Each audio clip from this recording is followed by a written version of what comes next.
Anyone who grew up on Norfolk knows that kid was nasty. Yeah, he was nasty from young though.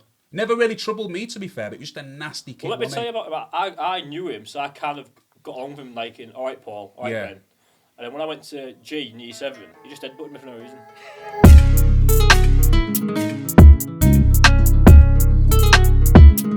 Because I was dangerous at that bus stop, that bus station.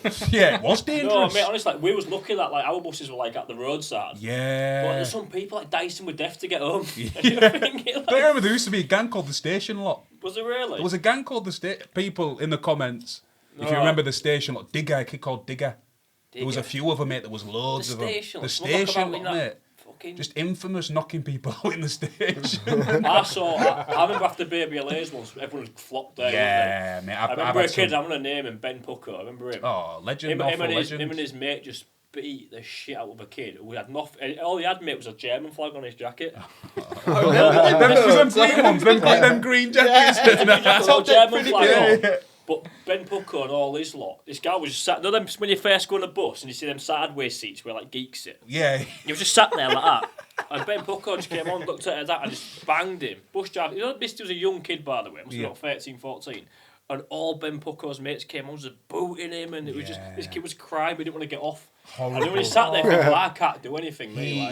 I'll say it on the podcast.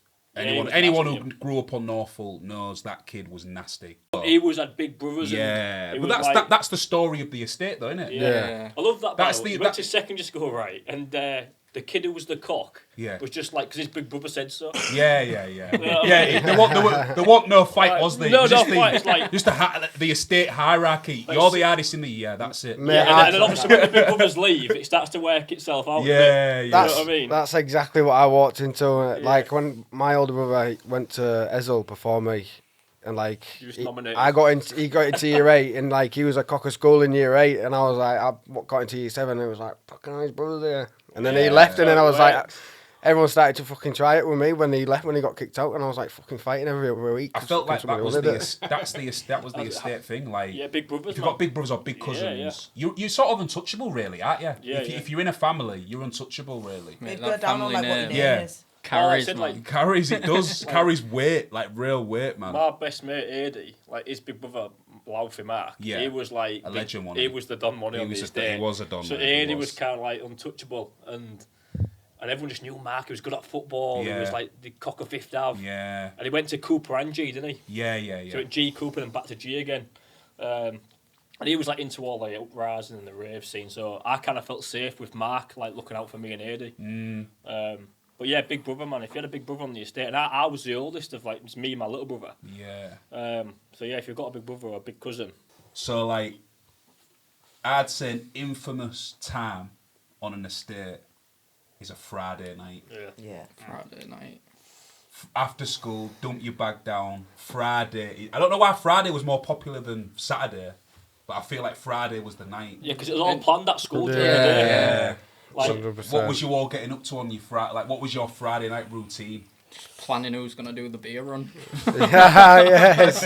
We'd all stand outside of the newsagents together and ask other people to I had a fake ID. So did you? A few of us bought fake IDs off the internet. They were so bad as well. So bad. And there's a shop opposite Mainbrace called Dennett's where you could just go in and get served. And one of you'd go in for the rest of the gang.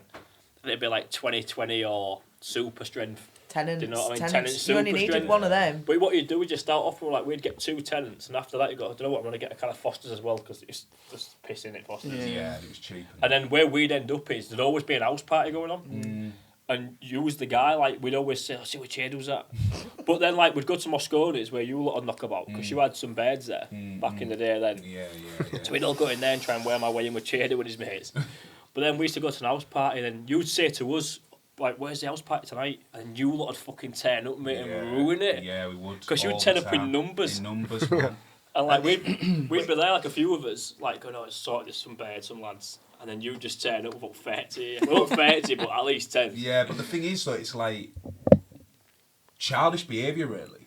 Yeah. You probably sussed it out. We got to a point. Going small numbers more girls for you. Oh, I told you, me Palmer. Yeah. Do you know what I mean? But I had that mob mentality where, in a way, safety in numbers in case there was other lads there. Do you know what I mean? So I'd want to take the gang with me, like in case something fucking kicked off. We got to a point though where like we'd say, hey, Chiedu's coming, don't fucking tell him where we're going tonight. Don't tell him off to Jesse's, because he'd just rock up at Jesse's with all these. That house got trashed in it. Oh, many a time. But yeah, like that's where on Friday it'd be beer, and there'd always be somewhere you was going with it. Yeah. Like, there was someone's house party, or there was something else.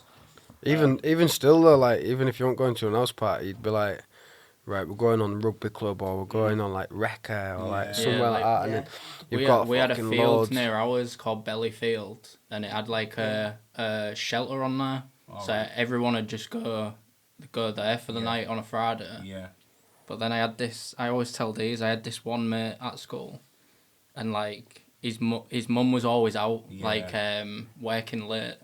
So from like Friday to Sunday, 3 hours, parties all weekend, every weekend. Yeah. And it just turned into some madness. Did his house get trashed? Yeah, but it was always trashed because it was every week. Yeah. You know, it was one of them like, oh, if we've got nothing out to do, oh, Liam, should we have a party? Yeah. Like, and then that'd just last all weekend. Mate, there's nothing better than a good house party, is there? No. Nothing. I had two, in my year at St Mary's, because normally the person who has the house party, or in their house, are normally the nerds, aren't they? Well, yeah, if anyone with a brain wouldn't normally do it. I did it though, man. No, I'd never do it. Two of the... I'd say they go down in St Mary's history. In the comments, you better back me up. Bowser, Fig, Marco...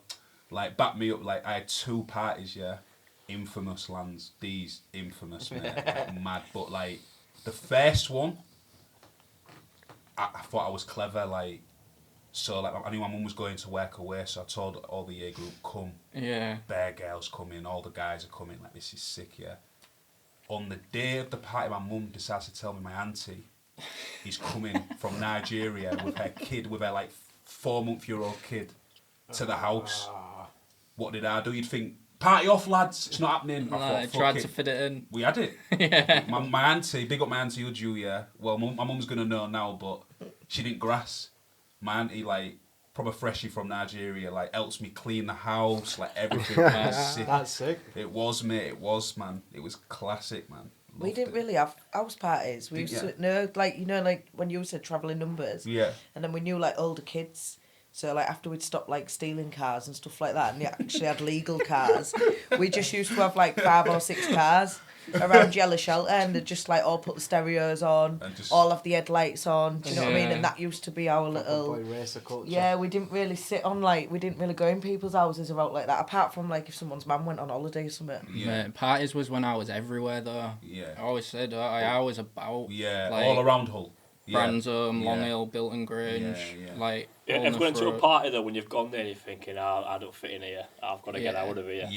Like, a few. That only ever happened to me about once or twice, mate. Obviously, it was always with the numbers, but I'd gone to parties like maybe 1 up, 2 up, and you just know straight away, don't you? That me and Adi went to south here. Me and Adi went to a party once. We got invited by some guy I worked with, and it was like there's older than us, and I was partied off between Prinny Ave and Chance, one of them streets. Yeah.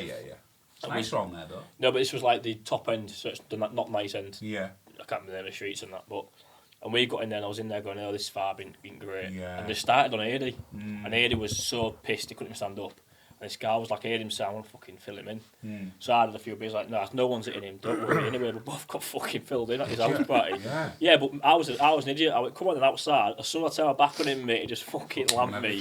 I went down, mate, it was just like all over me. And it was old. I was like 18 maybe.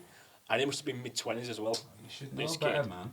I was pissed, man. You know, you had a few. That confidence. That counts. It was only me and Adi as well. But anyway, and then me and Adi was like fucking busting nose and all that fat lip. Was sat in takeaway eating a fucking calzone. Thinking, what a night. One of the dodgiest parties I ended up at was this lad in my year. It was his older sister. Like she was about 19, 20, so she'd just got her own house, and it was on Newbridge Road. Yeah. So like me and all my mates would go to this house party. You'd walk in, clubland blasting out. Yeah. She'd make loads of like bowls, booze. So like we was like 15, 16, we'd start fucking knocking back all this booze, end up being like battered. But then like later on in the night, load of people around Newbridge Road would end up at this party, and I never forget it was ropey as fuck. Do you know what I mean? And these was all like 19, 20. They looked quite smack-heady, to be fair. And I remember him in the kitchen. They all had these pills on him, and I had a one of my mates. He was more clued up with like drugs than me, and he was like, "Mate, are you seeing them? Like what they're doing?" He was like, "Mate, they're subbies them." I'm like, "What subbies?" Do you know what I mean? And the guy turns round to me. Do you know who's taking it? It's like, it's a smack-based pill, mate. You know what I mean? They all start doing these subbies. I was like, what the fuck am I doing here? Do you know what I mean? Yeah. It was like the dodgiest house party I ended up at as a teenager, mate. Real dodgy. Man. I always when I think about that time, so like 15, year 11 age. Yeah. I always think back, and there's always them kids that were like 19, 20 that also knocked about with them. Yeah. And when at the time, like the girls liked them, and I always thought it was weird though. No, but like I remember like, and they'd always like cause trouble. Like one of them took the beers off, just took his beers off him. They're bullying. Yeah. Bag of beers off him, and I always look back now and think, fucking sad bastards. I wouldn't dare do that to like when I was 19. I wouldn't be doing. But there was like trying to get into like 15-year-old girls and stuff, and these like 19, 20-year-olds wrong. It's embarrassing, man. It's embarrassing. So, I think I'm gonna close the podcast, with some controversy. There's a few more things I wanted to do, but time's obviously running out.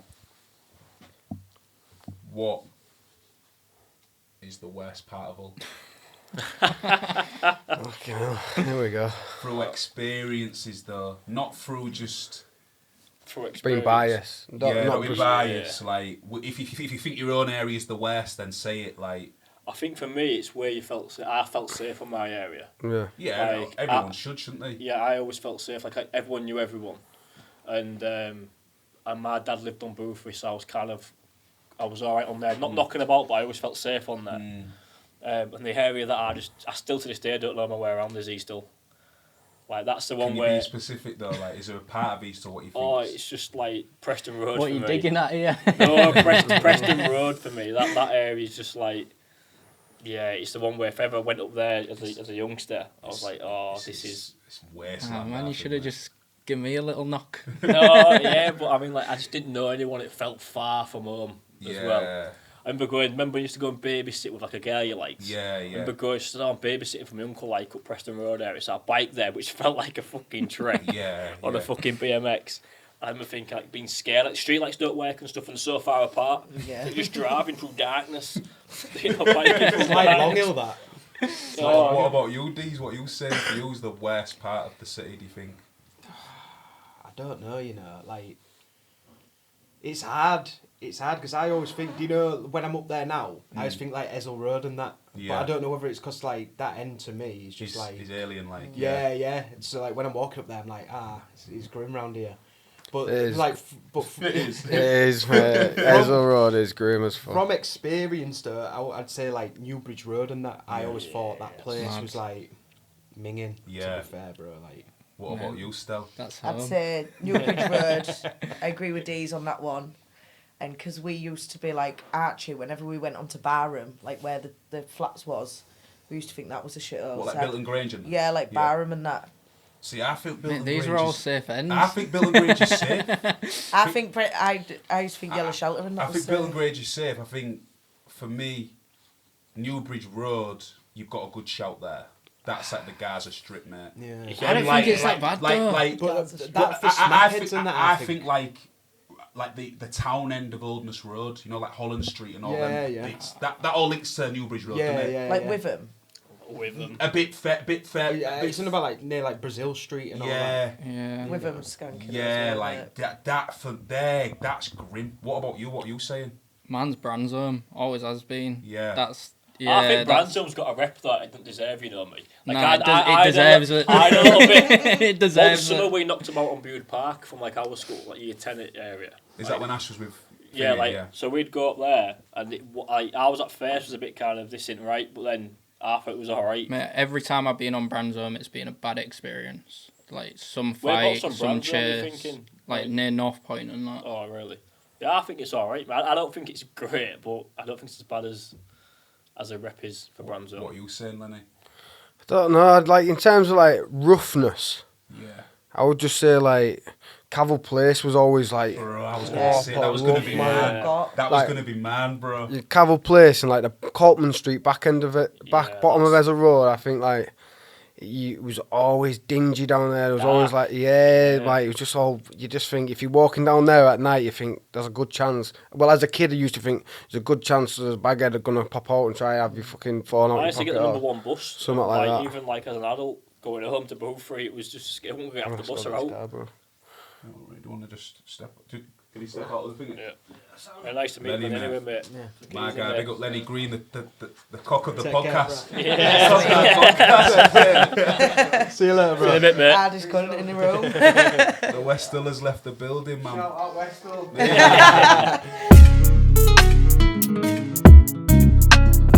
Come on, it's your boy Chiedu Oraka, and you've been watching Council Estate Confidence, a little podcast I put together to celebrate the release of my EP, Av Life. If you can relate to anything that we've spoke about in the podcast, please do drop it in the comments. But most importantly, make sure you download, stream, do anything you can to take in my EP, Av Life, Lockdown.